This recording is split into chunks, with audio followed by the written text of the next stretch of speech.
presidente Luiz Inácio Lula da Silva sancionou no início de agosto o projeto que institui o novo ensino médio, aprovado pelo Congresso Nacional em julho. Mas o que realmente muda? Pega o caderno e a caneta que a aula vai começar. A carga horária nos 3 anos permanece em 3.000 horas. A principal mudança está na divisão entre a formação geral básica e os itinerários formativos. Antes, os estudantes tinham 1.800 horas destinadas às disciplinas obrigatórias e 1.200 horas para as optativas. Com o novo modelo, as obrigatórias aumentam para 2.400 horas, enquanto as optativas passam a ser 600 horas. Na formação técnica ou profissional, a carga pode chegar a 1.200 horas. Na formação geral básica, os alunos continuarão estudando disciplinas tradicionais, como português, matemática, química, física, história e geografia.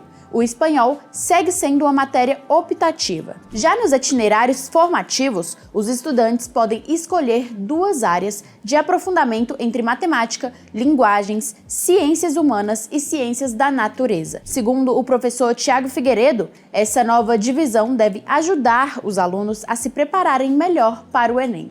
Então, quando chegava lá no final no Enem, o Enem cobrava o conteúdo antigo, o conteúdo da formação geral básica. Então, neste ponto, é uma melhora com esse novo ensino médio, né, que a gente está falando que justamente porque ele reduz essa carga horária de itinerário, que, na verdade, foi uma ideia de aproximar o ensino médio para o estudante, só que acabou, devido a vários pontos, como a formação do professor não foi realizada da forma adequada, de maneira geral, então acabava que o estudante não tinha aqueles conteúdos, e quando chegava no Enem, ele tinha 1.200 horas de itinerário, que não conversavam com essa prova lá no final.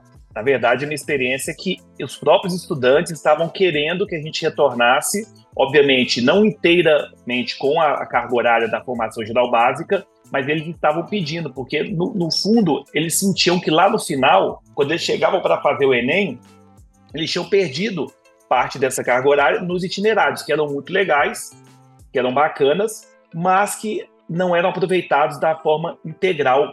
Então, assim, a gente viu no dia a dia que os estudantes gostaram dessa mudança de retornar, de fato, para algo mais próximo de uma quantidade maior de formação geral básica. E você deve estar pensando, então o aluno pode escolher as áreas que mais gosta, certo?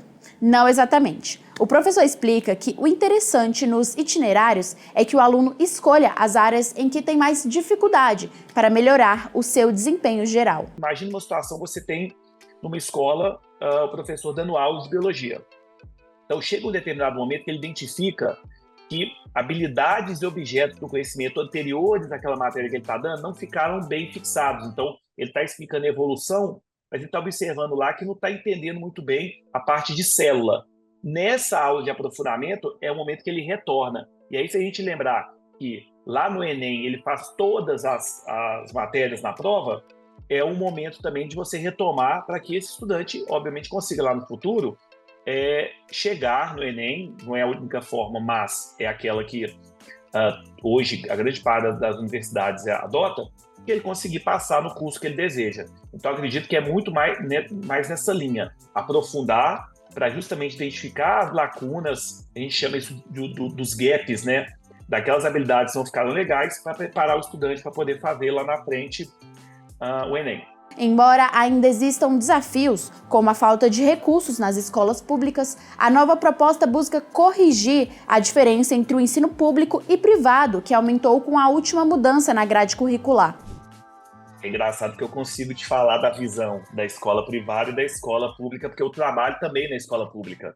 Então eu consigo ver esse comparativo e querendo ou não, esse itinerário, da forma que ele foi colocado, ele aumentou a distância entre a escola pública e a escola privada, porque obviamente a escola privada tem condições de oferecer itinerários interessantes. Aí você imagina, na escola particular, a gente já teve uma dificuldade do professor dar esse itinerário, com condições e tudo. Você imagina, infelizmente, na grande maioria das escolas estaduais, aqui eu vivo a realidade de Minas Gerais, a gente ficou meio perdido dentro da sala de aula. Então, eu acho que esse retorno para uma quantidade maior da formação geral básica vai ser benéfico tanto para os estudantes da particular quanto para os estudantes da escola pública. A lei determina que os sistemas de ensino devem começar a implementação do ensino médio a partir de 2025, para os estudantes da primeira série do ensino médio. Em 2026, as regras começarão a valer também para a segunda série e em 2027 para a terceira. As redes de ensino receberão apoio técnico do MEC para a elaboração dos planos de ação, que definirão, inclusive, as regras de transição para quem iniciou o ensino médio em 2024.